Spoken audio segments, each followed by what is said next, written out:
ನಾನು ತಿಳಿದುಕೊಂಡದ್ದು ಇಷ್ಟೊತ್ತಾಗಿದೆ. ನನ್ನ ಪ್ರವೇಶ ಆಗ್ತದೆಯೋ ಇಲ್ವೋ ಎಂದು ನೀ ಆಕೃತಾಗಿ ಯೋಚನೆ ಮಾಡುವುದೇ ಬೇಡ. ನಮ್ಮ ಸೇನೆಯಲ್ಲಿ ನೀನೊಬ್ಬ ಇದ್ಯಂತ ನನಗೆ ತಿಳಿದ ಬಳಿಕ ಏನೂ ತೊಂದರೆ ಆಗುವುದಿಲ್ಲ. ಎಲ್ಲಿಗೆ ಕಳಿಸಿಕೊಳ್ಳಬೇಕು ಅಲ್ಲಿಗೆ ಕಳಿಸಿಕೊಳ್ಳಬೇಕು. ಇನ್ನೊಂದು ಅರ್ಥ ಸ್ವಾಮಿ, ಇಲ್ಲಿ ಏಕೆ ಬಂದಿದ್ದೇವೆ ಎಂಬುದನ್ನು ಅರಿತಿದ್ದೇವೆ ನಾವು. ಹೌದು, ಅಂಜನಾಚರಕ್ಕೆ ಹೋಗುವುದಕ್ಕಾಗಿ ಬಂದವರಿದ್ದೇವೆ.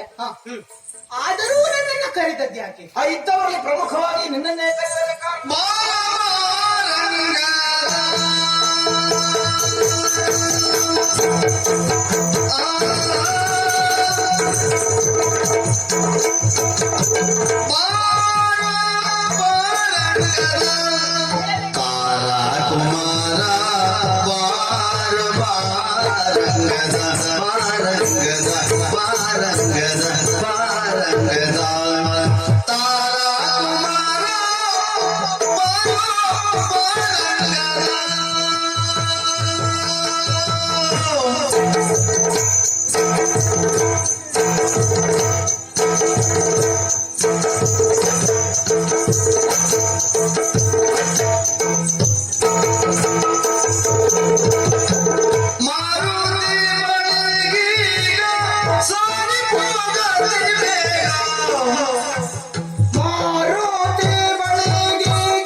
There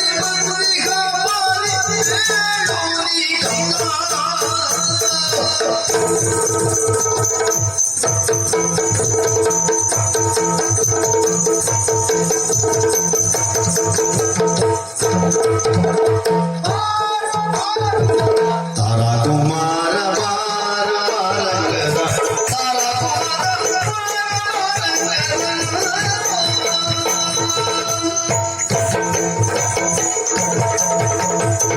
ಭಗವಂತನ ಪ್ರಭು ಬಹಳ ಸಂತೋಷ ಆಯಿತು. ನಿನ್ನ ಉತ್ಸಾಹಪೂರಿತವಾದಂತಹ ಮಾತನ್ನು ಕೇಳಿದಾಗ ಸಾಕಷ್ಟು ಸೇನೆ ಸನ್ನಾಹಗೊಂಡು ಅಂಜನಾದ್ರಿ ತಪ್ಪಲಿಗೆ ಬಂದು ಸೇರಿದವರಿದ್ದೇವೆ. ಹೌದು. ಆದರೆ ಈಗ ನಾನಾರಿತಕ್ಕ ಸನ್ನದ್ಧರಾಗಿದ್ದೇವೆ ಎಂಬ ಕಾರಣಕ್ಕೆ ನೇರವಾಗಿ ಹೋಗಿ ಹನುಮನ ಮೈ ಮೇಲೆ ಬೀಳುವುದು ಸರ್ವತಾ ಸರಿಯಿಲ್ಲ. ಸರಿ. ಅದೊಂದು ಸಂದರ್ಭದಲ್ಲಿ ಲಂಕೆಯನ್ನು ಸೇರಿದಂತಹ ಹೊತ್ತಿಗೆ ರಾವಣನಲ್ಲಿಗೆ ಸಂಧಾನಕ್ಕಾಗಿ ಕಳುಹಿಕೊಟ್ಟವ ನಾನು ನಿನ್ನನ್ನೇ. ಹೋದವ ನಾನು. ಆ ಹೊತ್ತಿನ ಸಂಧಾನ ಸಫಲ ಆಗಲಿಲ್ಲ ಬಿಡು. ಆದ್ರೆ ಇವತ್ತಾದ್ರೂ ಸಫಲ ಆದೀತು ಎನ್ನುವುದು ನನ್ನ ವಿಶ್ವಾಸ. ಹಾಗಾಗಿ ಹೇಗೋ ಭಾವನೆ ಉಂಟಾಗುವ ನಿನ್ನ ಮಾತನ್ನಾದ್ರೂ ಅವ ಕೇಳ್ತಾನೆ ಅನ್ನುವಂತ ಒಂದು ನಂಬಿಕೆ ನಾವು ತಂದವರಿದ್ದೇನೆ.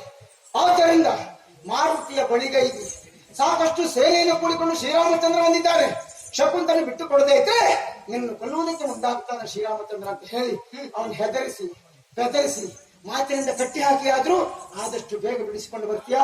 ಯುದ್ಧವನ್ನ ಮಾಡುವಂತಹ ಪೂರ್ವದಲ್ಲಿ ಹಾ ಸಂಧಾನ ಮಾಡಿಕೊಂಡು ಬಾ ಎನ್ನುವುದಾಗಿ ನನ್ನಲ್ಲಿ ಹೇಳ್ತಿದ್ದೀರಿ. ಹೌದು. ನಿಮ್ಮ ಅಪ್ಪಣೆಯನ್ನ ಎಂದಾದರೂ ತಿರಸ್ಕರಿಸುತ್ತುಂಟೆ ಸ್ವಾಮಿ? ವಿಶ್ವಾಸ ಉಂಟು ನನಗೆ. ಇಲ್ಲವಲ್ಲವೇ? ಹಾ. ಅದಕ್ಕಾಗಿ ಹೀಗೆ ಹೋಗಿ ಬರ್ತೇನೆ. ಬೇಗ